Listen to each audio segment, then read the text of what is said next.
Hai teman-teman, salam kenal. Gue Mutia Zahra Feryani. Di video-video gue bakal banyak ngebahas tentang berbagai karya sebagai bentuk apresiasi gue dalam menikmati buku, film, musik, serial, teater, dan masih banyak lagi. So enjoy!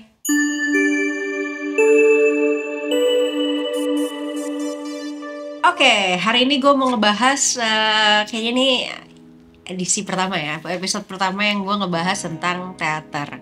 Dan kali ini yang mau gue bahas adalah teater musikal monolog Inggit. Gue nonton kayaknya beberapa minggu lalu ya di Ciputra Artpreneur.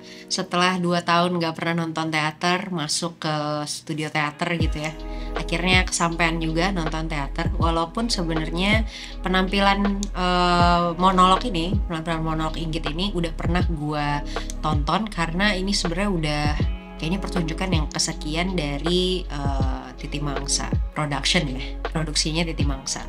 Nah, penampilan monolog yang udah pernah ditampilin dari tahun 2011 ini udah sering banget ditampilin di berbagai tempat gitu. Dan gue sendiri nonton teater ini yang pertama kali dulu di tahun 2013, gue masih kuliah. Waktu itu pementasannya ada di Gedung 9 Fakultas Ilmu Budaya Universitas Indonesia.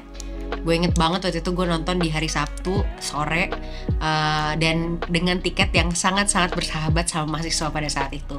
Jadi gue seneng banget bisa nonton pertunjukan sekelas ini gitu, yang bagus banget, tapi dengan waktu itu gue cukup mudah untuk mengaksesnya gitu. Makanya gue seneng banget gue bisa cukup beli tiketnya dan dapat pementasan yang sekeren ini dari Mbak Happy Salma. Nah, beda sama pementasan yang gue tonton di tahun 2013, gue pengen nonton lagi karena pementasan monolog teater Inggit adalah salah satu pementasan teater yang sangat melekat buat gue. Dan gue inget-inget sebagai pementasan teater monolog terbaik yang ada di kepala gue. Pementasan tahun ini adalah pementasan yang ketunda selama 2 tahun karena pandemi. Naskahnya sendiri tahun ini ditulis oleh Mbak Ratna Ayu Budiarti dan disutradarai oleh Mas Wawan Sofwan. Mas Wawan ini kalau nggak salah adalah sutradara yang sama sejak pementasan pertamanya monolog Inggit. Nah, selain jadi pemeran utamanya, Mbak Happy Salma juga jadi produser dan ditemani oleh Mbak Marsha Timothy selaku co-produser. Bedanya sama tahun 2013, pementasan yang gue tonton tahun ini itu tuh dilakukan secara musikal, yaitu dengan music director yang bernama Mbak Dian HP dan Mas Afif Priyatna sebagai konduktor. Gue ceritain sedikit tentang gimana ceritanya. Jadi Inggit Garnasih ini ya, jadi monolog Inggit tuh ada namanya seorang ibu namanya Inggit Garnasih. Inggit Garnasih sendiri adalah istri kedua dari Presiden Soekarno yang umurnya beda 15 tahun sama Presiden Soekarno. Beliau lebih tua 15 tahun dari Presiden Soekarno. Nah, hal yang gue suka dari pementasan ini itu adalah alur cerita yang maju mundur.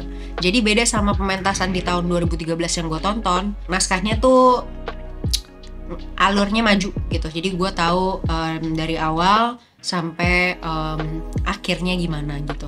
Tapi kalau di pementasan kali ini yang gue tonton kemarin, dia tuh bergerak dari tengah terus mundur lagi ke belakang, terus maju lagi ke masa-masa dimana dia mengalami peristiwa yang tidak menyenangkan, terus kemudian flashback lagi gitu. Dan gue merasa experience-nya juga jadi beda gitu, karena walaupun secara utuh gue udah tahu cerita dari apa yang dialami sama Ibu Inggit gitu ya, tapi experience-nya jadi beda karena kita kayak diperbolehkan untuk main ke momen-momen gitu ya, ke waktu-waktu yang secara musik juga diperkenankan kita punya experience dan rasa baru gitu. Gue suka sama cara gimana penulis juga sutradara juga tentunya Mbak Happy Salma sebagai Inggit Garnasih di situ membuat alurnya terasa tidak membingungkan gitu ya, tetap dijahit dengan solid dan punya karakter di masing-masing scene supaya kita tetap ikut ke dalam masing-masing momen yang dialami oleh Ibu Inggit. Hal kedua yang gue suka dari pementasan ini adalah wardrobe-nya. Nah, kalau nggak salah penata busananya adalah Kak Hagai Pakan. Gue suka banget sama warna dan motif yang dipakai sama Mbak Happy Salma sebagai Ibu Inggit.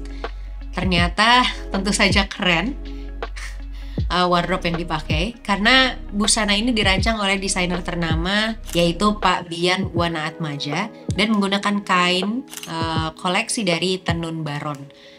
Gue amazed sih gitu, karena kadang tuh baju nggak terlalu jadi sesuatu yang dilihat sama penonton gitu ya. Mungkin jatuhnya hanya sebagian kecil, tapi buat gue wardrobe itu adalah salah satu gimana karakter itu bisa kelihatan dan bisa menceritakan apa yang sebenarnya ada di dalam diri mereka gitu. Bedanya sama tahun 2013, seingat gue waktu itu Ibu Inggit di tahun 2013 itu pakai kebaya polos dan kain batik ya. Kalau yang ini pakai tenun dan warnanya tuh bagus sekali, agak ungu magenta gitu. Jadi gue ngelihat kayak karakter Ibu Inggitnya juga jadi lebih strong gitu dan cantik sekali gitu ya, cantik sekali. Cocok juga dengan lighting yang ada pada saat pementasannya berjalan gitu. Gue amazed sih waktu pertama kali kemunculan Ibu Inggit di panggung di pementasan tahun 2022 ini. Adalah sesuatu yang mengejutkan. Dari kain tenunnya juga gue suka banget, keren, pengen punya. Oke, hal berikutnya yang gue juga suka dari pementasan ini adalah anak kecil yang jadi pemeran dari anak Ibu Inggit. Jadi ada anak kecil yang suaranya tuh lucu banget gitu ya, bagus banget, jernih banget. Kalau nggak salah namanya Pandara, umurnya sekitar 10 tahun. Ternyata memang penyanyi soprano gitu ya. Dan yang gue suka tuh emang kayak purely tekniknya bagus, tapi juga cara menyampaikan lirik dan pembawaannya sebagai anaknya, walaupun di situ sebenarnya porsinya nggak terlalu banyak ya, dan nggak berinteraksi langsung sama Ibu Inggit gitu ya, karena kemunculannya tuh jadi bingung. Jadi kemunculannya itu dia nggak berdialog ya. Pokoknya di sini tuh nggak ada satupun scene yang tektokan gitu antar pemain. Namanya juga teater monolog ya. Jadi emang sendiri gitu ya. Dan tapi kemakan banget gitu scene-scene yang dibawain sama anak ini, kemakan banget gitu. Kita jadi ngerti gimana perasaan dan pemikiran anak angkatnya Soekarno pada saat itu yang memang tinggal dengan Ibu Inggit dan Presiden Soekarno, menyampaikan isi hatinya tentang bagaimana ia melihat orang tuanya gitu. Gue jarang banget nemu suara anak kecil seindah ini. Jadi waktu Pandara menyanyi itu gue langsung kaget gitu dan amazed banget, ke bayang-bayang, keinget-inget sampai pulang gitu. Gue suka banget, keren. Ditunggu pertunjukan berikutnya Pandara. Hal yang gue juga suka dan ini membuat gue sangat terinspirasi adalah konsistensi dari Mbak Happy Salma dengan Titi Mangsa dalam membawakan pertunjukan-pertunjukan teater.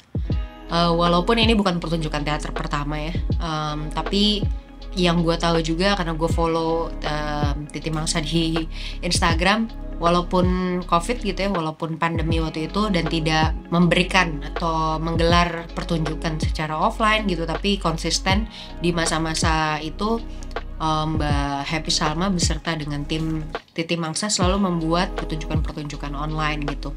Menurut gue itu nggak gampang ya buat seseorang kalau misalnya nggak terlalu cinta sama sesuatu, kayaknya untuk memperjuangkan sesuatu ketika ada masalah sebesar COVID gitu, itu kayaknya nggak mudah. Banyak orang yang juga bertumbangan, berjatuhan gitu ya. Iya, walaupun karena banyak faktor gitu, tapi gue melihat Titi Mangsa muncul sebagai salah satu kelompok teater yang bisa jadi panutan gitu kalau gue lihat gitu, karena konsisten banget gitu dari awal bikin sampai sekarang, dan cerita-cerita yang dibawa juga berkaitan dengan sejarah dan pendidikan gitu. Adapun nilai-nilai aktivisme di dalamnya gitu sesuai dengan cerita dan tokoh juga karakter yang diceritakan dalam setiap pertunjukan, menurut gue itu memang idea dan nilai yang atau value yang pengen emang dibawa sama Titi Mangsa. Tapi di luar dari itu semua, ini sih yang bikin gue jadi semangat bahwa kalau lo emang suka sama sesuatu ya emang harus lo perjuangkan. Kecintaan Titi Mangsa sepertinya terlihat sekali ya terhadap sastra, teater, seni pertunjukan gitu. Gue melihat tidak mungkin kalau kita nonton gitu ya, gue sebagai penonton tuh hadir di berbagai pertunjukan Titi Mangsa, gue nggak melihat pertunjukan Titi Mangsa dibalut dengan hal-hal yang sifatnya glamor, mewah, hahaha, atau misalnya terlalu terlalu fantastis, mungkin enggak ya, tapi melekat, hangat dan dekat gitu, karena kita jadi banyak belajar. Gue pribadi jadi banyak belajar tentang sejarah gitu, tentang sastra, tentang seni teater juga gitu, seni pertunjukan, dan bagaimana tiap karakter yang memainkan peran di atas panggung itu menyatu dengan karakter-karakter yang dibuat di dalam naskah. Jadi gue suka banget sama pertunjukan ini, pertunjukan monolog musikal Inggit, dan gue berharap Titi Mangsa terus membuat pertunjukan yang keren. Dan buat teman-teman, kalau teman-teman penasaran, masih banyak kayaknya, karena tadi gue bilang gue highlight tentang konsistensi Titi Mangsa gitu ya. Akan ada pertunjukan berikutnya walaupun bukan monolog Inggit, tapi gue yakin gak kalah keren karena juga sutradaranya bagus, penulisnya juga bagus, terus pemain-pemainnya juga bagus. Jadi gue doakan sukses, dan buat teman-teman silakan kalau nggak percaya apa yang tadi gue omongin, silakan nonton pertunjukannya Titi Mangsa. Gue appreciate dan gue tunggu juga pertunjukan keren lainnya. Oke, terima kasih udah nonton video ini.